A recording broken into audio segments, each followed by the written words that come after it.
لا دين له. انا ببساطه كده بعتبر من الناس اللي بيحصل لها حاجات مش شبه اغلب الناس. يعني قد اكون من القله المندسه بس بكابر. في صيف او في اجازه نصف العام الدراسي لعام 2002 قمت من النوم كطفله عندها 12 سنه، صاحيه بعد يوم قضيته في النادي مع اصحابي، لعب وجري وضحك وايس كريم في ديسمبر بجد. قمت وقررت ان انا اخد شاور وخدت فوطتي ودخلت الحمام، وكعادتي وانا صغيره مش دلوقتي، كعادتي ان انا بحب اقف قدام المرايه ابتسم واكشر واتكلم مع نفسي. عاده لما بتيجي تبتسم دماغك بتبعت اشارات لوشك انك انت تبتسم، يعني بتعقد النيه انا عايزه ابتسم، فدماغك تروح رايحه بعت حاجات لوشك انه يلا نبتسم. يعني خدودنا تترفع، بقنا يفرشح، عيننا تتقفل، ده كله لازم يحصل. بس وقتها ده ما حصلش. اللي حصل بقى فكرني بحاجه حصلت لي قبلها بسنتين، لما عيني اليمين ابتدت توجعني قوي، بحس بنغزه جامده قوي فيها. كنت موجوعه قوي، ما كنتش فاهمه ده ايه. فرحت لمامتي قلت لها ماما انا عينيا اليمين وجعاني قوي وحاسه ان حاجات سايحه مش شايفه كويس. ماما وقتها زعلت، افتكرت ان انا بستعبط ومش عايزه اروح المدرسه. بصراحه عندها حق، انا ما كنتش ماشيه واتخبط بقى في الشقه واوقع الحاجات، لما بتديني حاجه بقراها عادي يعني مالي، ما انا زي الفل اهو. بس طبعا عشان انا كنت طفله زنانه والزن امر من السحر، قعدت ازن ل3 ايام، عيني وجعاني عيني وجعاني عيني وجعاني بكل هدوء. فماما بعد 3 ايام قررت ان هي قوم، قالت لي انا هقوم البس وهاخدك للدكتور، يعني بلغه تهديد، يعني انا هجيب ورا. بس انا قلت الحمد لله اخيرا هروح للدكتور، بس هي كانت وجعاني قوي. دخلنا للدكتور وبعد ما كشف عليا بص لي وقال لي انا وماما بنتك دي بطله مستحمله حاجه حصل لها في عينيها بقالها 3 ايام، دي حاجه نادره جدا من النوادر.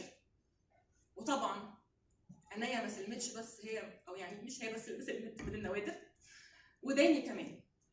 في الجامعه انا في الجامعه جالي يوم كده وقعدت ارجع رجع رجع رجع وادوخ بقى والدنيا تلف بيا وايه مراجيح.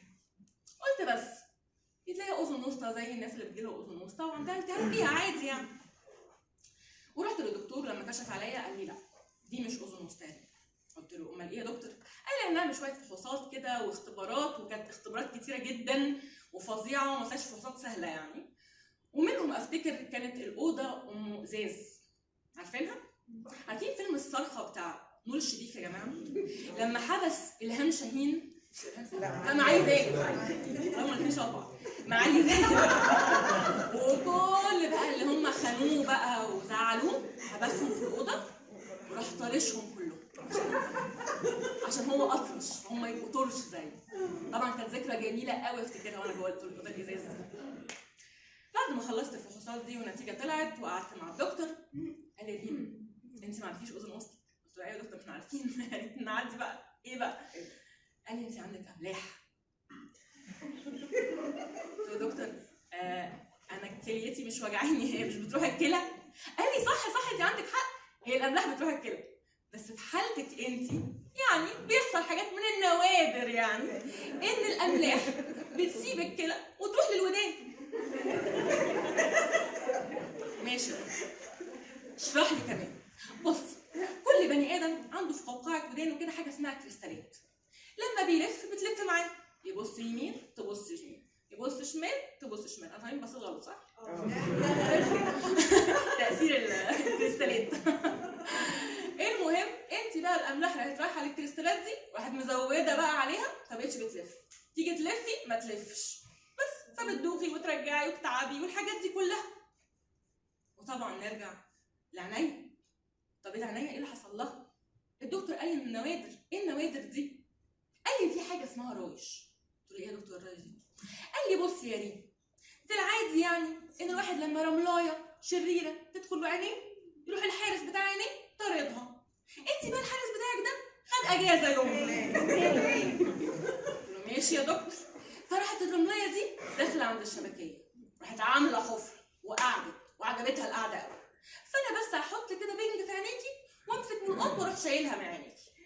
قلت له ماشي يا دكتور. لا ما تقلقيش انا ما كنتش حاسه بحاجه. هي المشكله بس في مامتي كان في علامات فزع على وشها لانها شايفه في حاجه بتدخل في عين بنتها وبتشد، تدخل وتشد.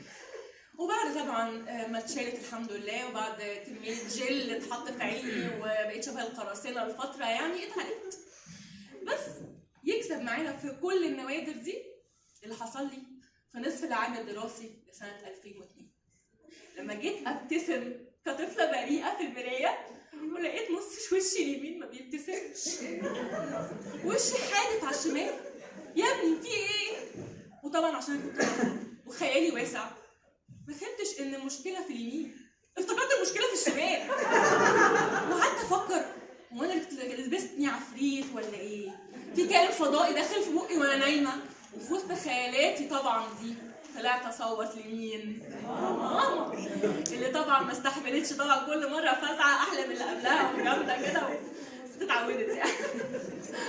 وبعد ما رحنا للدكتور وكشفت طلع اني انا جالي التهاب في العصب السابع.